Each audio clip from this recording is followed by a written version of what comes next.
السلام علیکم ناظرین، میں سید محمد اجمل رحیم آپ کا اسٹرالوجر آج ایک نیا ٹاپک لے کے آیا ہوں. اور جیسے کہ میں اپنے اکثر پروگراموں میں جب یہ ہفتہ کیسا رہا لوگوں کے ساتھ ڈسکس کرتا ہوں تو اکثر میں خواتین کو آپ کہتے ہیں کہ بہت کاؤنسلنگ کرتے ہیں تو انکمپیٹیبلٹی اور ڈائیورس ریٹ جو ہے نا وہ بہت بڑھ رہا ہے. اور جیسے کہ میں نے آپ کو اپنے پروگراموں میں بتایا کہ میں نے اس پہ کافی ریسرچ کی اور اسٹرالوجیکلی جو ڈیورس کا جو ہوتا تھا نا جب آپ کا سن مون اور ساتویں کا لارڈ نیگیٹو ہوتا ہے تو وہ میاں بیوی میں کشمکش شروع ہو جاتی ہے. تو اسٹرالوجیکل پوائنٹ میں نے 56 ایکسپیریمنٹ لانچ کیے جس پہ 55 کی ڈیورس رک گئی اور ایک کہہ کے ڈیورس کروائی. اور ابھی میں سارا پڑھ رہا تھا رپورٹڈ جو اس وقت ہے کہ 19% سے بڑھ کے 32% تک ڈیورس چلی گئی ہوئی ہے. اور اکثر جب میرے پاس خواتین آتی ہیں تو ان کا مین پرابلم میاں بیوی کی لڑائیاں جھگڑے ساز اور یہ ہوتا ہے. آج میں نے دعوت دی ہے اور اس کا حل نکالنے کا سولوشن نکالنے کا. یہ پروگرام 2 یا 3 قسطوں میں آئے گا کیونکہ تھوڑا سا ڈسکشن میں لمبا ہو سکتا ہے تو اس لیے ہم اس کو قسطوں میں کریں. میرے ساتھ ماہر نفسیات پروفیسر ڈاکٹر رافعہ رفیق صاحب ہیں. السلام علیکم. بہت شکریہ آپ نے ٹائم نکالا. اور یہ پی ایچ ڈی کی ہوئی ہے انہوں نے اور پوسٹ ڈاک یو کے سے کی ہوئی اور بہت پڑھی لکھی میں بھی ان سے اپنا دماغی علاج کروا چکا ہوں. یہ بڑا اچھا ٹپس دیتی ہیں اور یہ آج کل کام کر رہی ہیں ہیڈ آف ڈپارٹمنٹ ہے director institute of applied psychology Punjab university. تو ڈاکٹر صاحب آپ بہت شکریہ آج آپ تشریف لائیں. میرے پاس اسٹرالوجیکلی پوائنٹ آف میں جو خواتین آتی ہیں ان کا مین پرابلم میاں بیوی کی لڑائی ہے اور ایک چیز پہ اثر کر رہی ہوتی ہے ڈیورس دے دینی. میں نے ڈیورس لینی کیا میں لے لوں جس پہ میں اکثر ان کو کہتا ہوں ویٹ کرو. تو کیوں یہ سارا کام چل رہا ہے؟ جی دیکھیں آج کل کے اگر ہم دور میں دیکھیں ایک تو نفسا نفسی کا دور بہت زیادہ ہے. فرسٹریشن ٹالرنس بہت ختم ہونی شروع ہو گئی ہے اور ایک وہ جنریشن ہے جو ہمارے بعد کی جنریشن ہے اس میں آپ دیکھیں کہ جو بچے اور بچیاں ہیں انہوں میں وہ حوصلہ نہیں رہ گیا. جو ہم لوگوں کا دور تھا لوگ تھوڑے سے حوصلے کے ساتھ زندگی گزارتے تھے. اتنی زیادہ زندگی میں ایک جدوجہد بھی نہیں ہوتی تھی. زندگی میں اتنی زیادہ فرسٹریشن ہوتی نہیں تھی کیونکہ ایک جوائنٹ فیملی سسٹم ہوتا تھا. اب جوائنٹ فیملی سسٹم کی جگہ نیوکلیر فیملی آنی شروع ہو گئی ہے. بچے اور بچیوں کے مائنڈ میں یہ آ گیا کہ جی جب ہم شادی کر لیں تو صرف میں اور میری بیوی ہوں یا بیوی سمجھتی ہے کہ میں اور میرا ہسبینڈ اور باقی سارے لوگ جو ہے نا اس دنیا سے چلے جائیں. فلموں والا سی. ہاں جی. تو یہ بہت انفارچونیٹ ہوتا جا رہا ہے. دیکھیں what goes around comes around. ہم لوگ اگر اپنے بچوں کو یہ میسیجز دیں گے کہ جی صرف 2 لوگ ہی ہیں باقی فیملی امپورٹنٹ نہیں ہے ماں باپ امپورٹنٹ نہیں ہے اور آپ کے جو رشتہ دار ہیں وہ امپورٹنٹ نہیں ہے دین سے دوری کرتے جائیں گے تو آہستہ آہستہ جو بچوں کے مائنڈ سیٹ بنتے جائیں گے. اور اس میں آپ کو اجمل صاحب ایک بہت امپورٹنٹ چیز یہ ہے کہ ہمارے جو ڈفرینٹ ادارے ہیں جیسے ہمارے مینٹل ہاسپٹل ہیں یا اور بھی ایسے سائیکیٹرک یونٹس ہیں اس میں ہم نے دیکھا ہے کہ جو اگر ایک باپ کو ایڈمٹ کر کے گیا ہے نا بیٹا تو بہت سالوں بعد بیٹا بھی وہیں آ جاتا ہے اس کو بھی کوئی لینے نہیں آتا. تو یہ ایک لرننگ تھرو ماڈلنگ ہے کہ ہم اپنے بچوں کو کس طریقے سے ان کو سٹریس مینجمنٹ سکھا رہے ہیں ان کو کیا اقدار سکھا رہے ہیں ان کو کس طریقے سے فیملی رولز بتا رہے ہیں. پہلے سارے رولز جو ہوتے تھے وہ امپلیسٹ ہوتے تھے یعنی نظر نہیں آتے تھے لیکن ہمیں پتہ ہوتا تھا کہ ماں باپ بیٹھے ہیں تو بچوں نے کیسے بیہیو کرنا ہے.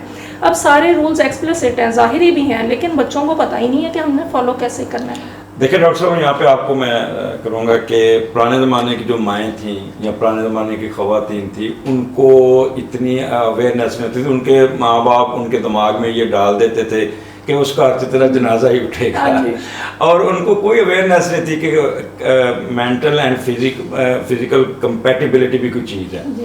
بٹ جو مین مسئلہ آج کل آ رہا ہے وہ ایک تو ان کو ایک ٹالرنس جو آپ نے بڑی اچھی بات کی ہے. دوسرا یہ ہے کہ ان کی جو انکمپیٹیبلٹی ہے مینٹل تو ہے لیکن جو فزیکل انکمپیٹیبلٹی ہے اس پہ بچے ایک دوسرے کو ٹالریٹ نہیں کر رہے. اس کا حل کیا ہے؟ دیکھیں جی مینٹل اور فزیکل انکمپیٹیبلٹی جتنی پچھلے ڈیکیڈس میں تھی میرا خیال میں اب اتنی نہیں رہ گئی. بات وہی ہے کہ ہم نے میسیجز کیا دینے بچوں کو شروع کر دیے ہیں. دیکھیں ہمارے بچے فرسٹریشن ٹالریٹ اس لیے بھی نہیں کر رہے کہ ہم ان کو یہ ایک فری ہینڈ دے دیتے ہیں کہ جی اگر نہیں تھوڑی بہت لڑائی ہوتی ہے تو ٹھیک ہے کوئی بات نہیں, آپ اس چیز کو لیٹ گو کر دو. یہ جو ایک کانسیپٹ ہے نا کہ جی ہر چیز کو چھوڑ دینا, ہر چیز ٹوٹتی ہے تو اس کو جوڑنا نہیں ہے, یہ کانسیپٹ ہم ان سے پہلی جنریشنز میں نہیں تھا. آپ دیکھیں کہ جب ہم بچے کو یہ بات کہتے ہیں کہ جی آپ کے پاس کوئی اور سلوشن ہے, دیکھیں سلوشن ہمیشہ چیز ختم کرنے کا نہیں ہوتا. میں بہت اسٹرانگ ایڈوکیٹ ہوں کہ ٹھیک ہے فزیکل اور سائیکولوجیکل کمپیٹیبلٹی کو بہتر کیا جا سکتا ہے. کاؤنسلنگ ہے, سیشنز ہیں, ہماری میرٹل اور فیملی کاؤنسلنگ ہے, ہم اس کے تھرو سکھاتے ہیں ٹیکنیکس.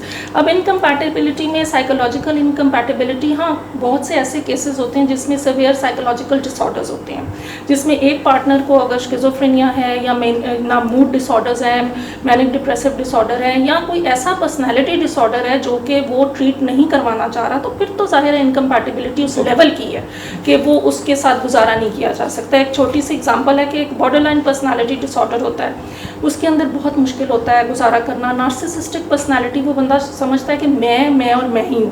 تو ایسے لوگوں کے ساتھ بھی گزارا کرنا جدھر انفلیکسیبلٹی ہے, یا پھر جن لوگوں میں ایموشنل ابیوز کرنے کی عادت ہوتی ہے, بچپن سے سیکھا ہوتا ہے کہ جی اگر مسز بات کر رہی ہیں جواب ہی نہیں دینا, اگر مسز کسی بات پہ ہنس رہی ہیں تو آگے سے سیریس ہو کے شکل دیکھنی ہے. دیکھیں ضروری نہیں کہ اب منہ سے کوئی بات کی جائے. Non verbal gestures in a relationship play a very important role. How we communicate with each other, that is very important. اگر آپ کا پارٹنر آپ سے ہنس کے بات کر رہا ہے اور آپ اس کو آگے سے کوئی رسپانس نہیں دے رہی, یہ بھی ابیوز ہے. بہت سے لوگوں کو تو ایموشنل ابیوز کی فارمز ہی نہیں پتہ. فزیکل ابیوز ایک اپنی جگہ ہے کہ جی مار پیٹ ہوئی, لڑائی ہوئی, اینڈ دیٹس آل, وہ تو نظر آ رہا ہے. لیکن ریلیشن شپس میں جہاں ہم ایز سائیکالوجسٹ کیوز لیتے ہیں وہ ایموشنل ابیوز کے ہوتے ہیں, نان وربل ابیوز کہاں ہو رہا ہے. تو جیسے جیسے ہمارے ڈفرینٹ سٹاٹاز ہیں, جب جو ہمارا طبقہ پڑھا لکھا ہے اس کے اندر فزیکل سے زیادہ ایموشنل ابیوز ہے, اور کاز آف ڈیوورس بھی وہی ہے, کاز آف انکمپیٹیبلٹی بھی وہی ہے. آپ اگر نیچے کی طرف جانا شروع کر دیں, جو لوگ اتنے پڑھے لکھے نہیں ہیں ان کے اندر یہ ہوتا ہے کہ وہ زیادہ فزیکل ابیوز ہے, کیونکہ ان کو اور کوئی حل نظر نہیں آتا ان لوگوں کو. تو یہ کمپیٹیبلٹی فزیکل لیول پہ بھی ہوتی ہے, سیکشول لیول پہ بھی ہوتی ہے, لیکن اس کے لیے میڈیکل سائنسز ہیں, مائنڈ سائنسز ہیں, سائیکالوجسٹ ہیں, ہیلپ مل سکتی. دیکھیں ڈاکٹر صاحب, آپ نے جو بات کی ہے وہ تو بڑے یعنی کہ پڑھے لکھوں والی بات کی ہے. جو ہائی لیول جو بہت زیادہ پڑھے ہوتے ہیں, جن کے پرابلم, میرے پاس تو زیادہ تر وہ پڑھے لکھے لوگ ہی آتے ہیں, اور ان کا واقعی یہ جو ابیوز, ذہنی ابیوز جو ہے نا وہ زیادہ آتے ہیں, فزیکل ابیوز والے کم آتے ہیں. لیکن ہمارے معاشرے میں ایک جو سب سے بڑی ایک صدمہ ذریفی کہ یہ بعض چیزیں جو آپس کی میاں بیوی کی ہوتی ہے, ایون وہ آپس میں بھی ڈسکس نہیں کر پاتے. اور ہمارے کوئی چیز ایسی نہیں ہے جہاں پہ ان کو کوئی گائیڈ لائن, ایک شائنیس ہے, اور ایک ہمارا معاشرہ اس طرح ہے کہ کسی کو بتاتے ہوئے بھی وہ ایسی چاہتا ہے کہ میرے یہ پرابلم ہے. تو اس کا بھی کاؤنسلنگ سیشن یا اس طرح کے عام لوگوں کے لیے بھی بالکل. دیکھیں کمیونیکیشن از دا کی ٹو سکسیزفل میرج یا سکسیزفل ریلیشن شپ. کوئی بھی ریلیشن شپ ہو, جب آپ لوگ بات نہیں کریں گے آپس میں, تو ہمارے معاشرے کا ایک المیہ یہ بھی ہے کہ ہم خود آپس میں بات نہیں کریں گے, ہم دنیا جہان کے لوگوں کو اپنی پرابلمس میں انوالو کر لیتے ہیں.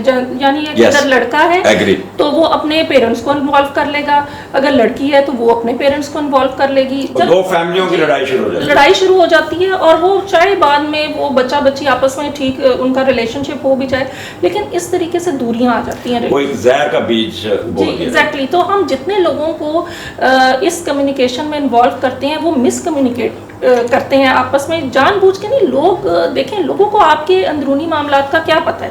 ہر بندہ جب اس طرح کی پرابلم میں گزر رہا ہوتا ہے تو وہ اپنا پرسپیکٹیو دے رہا ہوتا ہے, لڑکی اپنا پرسپیکٹیو دے رہی ہوتی ہے, کہیں نہ کہیں وہ اپنے مائنڈ میں ریشنلائزیشن شو کر رہی ہوتی ہے کہ میرا قصور نہیں ہے. لڑکا اپنا دے رہا ہوتا ہے, اور اکثر میں نے دیکھا ہے کہ 80% دفعہ کسی چیز کا قصور نہیں ہوتا, لیک آف کمیونیکیشن. ڈاکٹر صاحب, میں خاص طور پہ وہ جو ورکنگ وومین ہیں اور جو میڈیا میں, بینک میں ہیں, جن کی باہر ایکسپوجر ہے, اور وہ لوگ شادی کر لیتے ہیں. اب شادی تو وہ کر لیتے ہیں, لیکن جو ان کا جو بیٹھنا اٹھنا وہ لبرل ہے, اور لیکن جو گھر جہاں پہ شادی ہوتی ہے وہاں پہ ان کا ماحول وہ کنزرویٹو ہوتا ہے. اب وہ وہاں جا کے اپنے آپ کو وہ رزسٹ کرنا شروع کر دیتی ہے. تو کیا خیال ہے کہ اس کو اپنا زور لگانا چاہیے کہ اگر فرض کرے اس کا ہسبینڈ نہیں چاہتا کہ یہ ورکنگ وومین بن کے رہے یا باہر جائے یا اپنا ٹائم نہ دے پڑے, تو اس پہ کیسے ایڈجسٹ کرے گا؟ دیکھیں بہت اچھا آپ نے ایک امپورٹنٹ پوائنٹ ہے. دیکھیں ورکنگ ویمن کے لیے بہت میں نے جب جاب کے لیے اپلائی کیا تو اس زمانے کے وائس چانسلر نے مجھ سے پہلا کوشچن کیا, madam you are married, you have got kids, تو آپ کیسے یہ کام کریں گی؟ تو میں نے ان کو کہا آئی ول گیو کوالٹی ٹائم.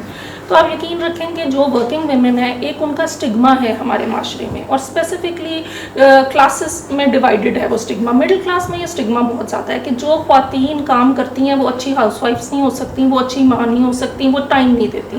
حالانکہ جب میں ایز اے سائیکالوجسٹ اور سائیکولوجیکل پوائنٹ آف ویو سے دیکھتی ہوں تو ایسی خواتین جو ہیں وہ بہت اچھی اپنے ٹائم کو مینیج بھی کر لیتی ہیں, زیادہ تر خواتین. اور جب آپ نے جو دوسری بات کی وہاں فلیکسیبلٹی, دیکھیں فلیکسیبل اپروچ ہونا بہت ضروری ہے, ایک عورت کے لیے بھی ایک مرد کے لیے بھی. اب ہم نے کسی نہ کسی جگہ پہ اگر ایک بندہ یہ سوچ لیتا ہے کہ یہ میری ہیبٹ ہے, یہ میری پرسنالٹی ہے, یہ میرے ڈومینز ہیں, میں نے اس سے ہلنا ہی نہیں ہے, تو یہ رفٹ کریٹ ہوتی ہے شادی. یہ کافی پرابلم آتی ہے. اچھا دوسرا ایک اور میں جو میرے یہ اس میں نظر آیا وہ ایجوکیشن ڈفرینس بھی ہے اور بے جوڑ کی شادی بھی ہے. ان کو آپ کیسے ہینڈل کرنا چاہیں گے؟ یہ اس لیے پرابلمس آ رہی ہیں کہ ہماری خواتین اب پڑھنے لکھنا شروع کر دیا ہے, اور جو لڑکے ہیں وہ پڑھے لکھے نہیں ہیں, اور وہ فیملی سے باہر بچیوں کی شادی نہیں لوگ کرنا چاہ رہے. تو ظاہر ہے وہ تو ایک مینٹل انکمپیٹیبلٹی کی ایک فارموسٹ گراؤنڈ ہوتی ہے کہ ایک پارٹنر ایجوکیٹڈ ہے ایک نہیں. اس میں بہت ویز ہے, آدمی بھی ایجوکیٹڈ زیادہ ہو اور عورت نہ ہو تو آدمی کو بھی وہ مینٹل سیٹسفیکشن نہیں مل سکتی. اسی طرح اگر ایک عورت بہت ایجوکیٹڈ ہے آدمی نہیں ہے تو وہ اس کے ساتھ کبھی سائیکولوجیکلی اپنے آپ کو ایٹ بیلنس ایٹ پار نہیں سمجھ سکتی.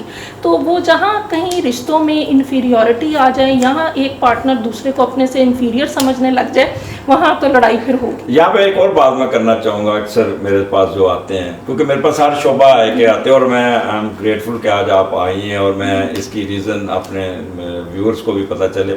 مثال کے طور پہ ایک بیوروکریٹس گریڈ 22 کا ہے, یا ایک جنرل صاحب ہیں, ان کی جو بیٹی کی شادی ہوتی ہے کسی کپتان کے ساتھ, یا کسی وہ اس کی بیوروکریٹ کی شادی ہوتی ہے کسی گریڈ 17 میں, تو اس بچی کی تو ڈیموشن ہوگی, ٹھیک ہے نا. گریڈ 22 سے وہ جنرل صاحب سے نکل کے وہ کپتان صاحبہ بن جاتی ہے, اور پھر جا کے وہاں پہ نہ جینا نہ جینے دینے کی ایک اپناتی ہے. تو وہاں پہ لڑکے کا قصور تو نہیں ہوتا, وہاں پہ تو اس بچی کا قصور ہے. اس میں بچی کا بھی قصور نہیں ہے, پیرنٹس کا قصور ہے کہ آپ اپنے بچے کو ہر طرح کے ماحول کے لیے پہلے سے ہی مینٹلی پریپیئر رکھیں. اگر آپ کو لگتا ہے کہ آپ کا بچہ ایڈجسٹ نہیں کر سکتا, میں ماں ہوں, مجھے پتا ہے کہ میرا بیٹا کہاں ایڈجسٹ کر سکتا ہے, میری بیٹی کہاں ایڈجسٹ کر سکتی ہے, تو آپ ایسے بچے کو اس جگہ پہ مت آپ اس کی شادی کریں. لیکن اس میں قصور نہیں ہے, آپ کی ایک لرننگ ہوئی ہوتی ہے 20-22 سال تک بچے کی یا بچی کی. اب اس کو جو اس کی ضروریات ہوتی ہیں وہ شاید اگلی فیملی کے لیے لگژریز ہوں, تو اس بچے پہ بھی الزام دینا غلط ہے. آپ پیرنٹس کو چاہیے یا تو بچوں کو اتنا اڈیپٹیبل, ایڈجسٹیبل اور فلیکسیبل بنائیں کہ وہ ہر ماحول میں ایڈجسٹ کر سکیں. ایک تو ان کی ساری خواہشات نہ پوری کریں, کچھ نہ کچھ لائف میں بچوں کے سے روک دینا چاہیے تاکہ ان کو پتہ چلے کہ کچھ چیزیں زندگی میں نہیں مل سکتی. اور اسی طرح جب آپ شادی کرتے ہیں تو پیرنٹس کو چاہیے کہ کمپیٹیبلٹی دیکھیں, کہ اکنامک کمپیٹیبلٹی بہت ہونی ضروری ہے. اچھا میں ڈاکٹر صاحب ایک چیز یہاں پہ بڑی بات کروں گا کہ جب ہم کسی کے ساتھ ڈیل کرتے ہیں تو برابر ایگریمنٹ کرتے ہیں اور لکھ کے یہ ایسے ہوگا یہ ایسے ہوگا. وائی ناٹ جب ہم اپنے بچوں کی شادی کرتے ہیں تو پہلے دونوں فیملیاں بیٹھ کے ڈیسائیڈ کیوں نہیں کرتی؟ میں مثال دیتا ہوں, ایک بچی ڈاکٹر ہے اور آج کل کی جو مدر ان لا ہے نا, وہ بڑے شوق سے کہتی میں ڈاکٹر بھی آ کے لے آنی ہے, ایسے ہو رہا ہے. اچھا وہ بڑے شان و شوکت سے ڈاکٹر کو لے کے آتی ہے, اور جب وہ ڈاکٹر گھر آ جاتی ہے تو اس کو پھر کہتی ہے نہیں تم ڈاکٹر, حالانکہ وہ بڑا برائٹ فیوچر ہوتا ہے اور اس گورنمنٹ کے بھی پیسے خرچ ہوئے ہوتے ہیں, تو وہ اسے پریفر کرتی ہے گھر. اور گھر آ کے جب آ جاتی ہے تو گھر سے نوکرانی بھی نکال دیتی ہے اور کہتی نہیں تو کچن سنبھالتے تو سارا کچھ کر. تو یہ چیزیں وائی ناٹ ہم پہلے کیوں نہیں بات کرتے کہ ماں باپ کو چاہیے کہ یہ بچی کیریئر اورینٹیڈ ہے اور یہ بعد میں پڑھے گی اور یہ نوکری بھی کرے گی, جاب بھی کرے گی, اور بیچ میں ایک تیسرا بندہ بھی اس کا گارنٹی جیسے ہوتا ہے. میرے خیال میں یہ کر لینا بہت ضروری ہے, کیونکہ دیکھیں جو بچیاں پڑھی لکھی ہیں, اگر آپ ان سے ایکسپیکٹ کریں کہ وہ ان کے اوپر ایک گورنمنٹ کا بھی اتنا پیسہ لگا ہوا ہے, یا اگر آپ کی ڈیمانڈ ہے کہ پیورلی ہاؤس وائف ہو, تو آپ پہلے سے ہی ویسی بچی دیکھیں. اور جس طرح کی آپ کی ڈیمانڈ ہے یہ دیکھیں کسی کی بچی کو لا کے اس کے ساتھ زیادتی کرنا یہ بہت زیادہ ہمارے معاشرے میں آ گیا. نہیں آپ کے پیرنٹس کو بھی چاہیے کہ وہ پوچھیں کہ بھئی آپ اس کو الاؤ کریں گے. ویسے میں نے کچھ فیملیز ایسی دیکھی ہیں جو کہ یہ بھی پوچھ لیتی ہیں کہ بچی نے جوائنٹ فیملی میں رہنا ہے کہ نیوکلیر فیملی میں رہنا ہے, اور بچہ اگر باہر ہے تو بچے کی بیوی کو آپ ادھر رکھیں گے کہ اس کو باہر جانے کی اجازت ہوگی. تو میرے خیال میں یہ بیسک ہیومن رائٹس ہیں جن کی بات at the time of deciding marriage وہ ہونی چاہیے. ناظرین یہ پارٹ 1 ہم یہاں پہ ختم کرتے ہیں, اس کے بعد ہم پارٹ 2 ریکارڈ کریں گے کیونکہ پروگرام لمبا کافی ہے, تو ہم اس کو 3 سیگمنٹس میں یا 4 سیگمنٹ میں آپ کو پیش کریں گے. آپ مجھے اس وقت اجازت دیں, اگلے پروگرام میں پھر آپ سے ملاقات ہوتی ہے. Thank you.